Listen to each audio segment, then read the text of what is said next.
The trade deadline is 1 week away, and I think Mariner fans need to buckle up and prepare themselves for legitimately anything to happen. Here's what I mean by that. We have this long-standing assumption that in the next week, the Mariners are going to go out and they're going to go acquire bats. And if you were to ask my personal opinion on what they should go out and acquire, I would say bats. I would say there's some pretty clear upgrades out there that would make this Mariners roster better. But after taking a look at this roster and how they've performed in the numbers for the season, I'm not so sure the bats are the ultimate fix for this team heading into the deadline. Based on all the discourse, including our own, you'd probably have no idea the Mariners have a top 10 offense by runs scored this year. While the Mariners pitching staff is 17th in baseball in ERA, and they get to pitch at T-Mobile Park for half their games. And just know we have talked about the Mariners upgrading their bullpen at this deadline, but no, acquiring one or even two bullpen arms is not going to fix that ERA number for the second half. So now is when the crazy talk starts on upgrading the Mariners rotation, and logically it doesn't make sense if you look at all the names in that group. Who are you replacing? Who are you taking out, especially with Bryce Miller coming back?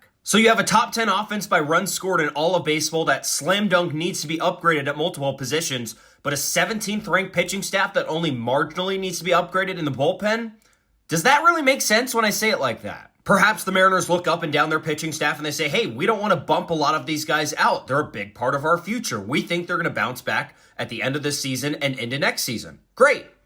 But the real question is, how desperate are you? What if the Mariners rotation doesn't bounce back in the final 2 months of the 2025 season and they remain just okay? Is that going to be good enough to get into the playoffs? If that does happen, are you going to be kicking yourself that you didn't try to go after rental Dylan Cease when he was made available this week? Let me remind you guys, this is year 10 of this regime. If they make a bet that this rotation bounces back in the final 2 months of the season and they don't, and the Mariners miss the playoffs because of it, well, then things might happen. Do you want to risk that if you're this front office? This whole conversation is fascinating, and I want to hear what you guys think about all of this. If you have any thoughts, drop us a comment and let us know.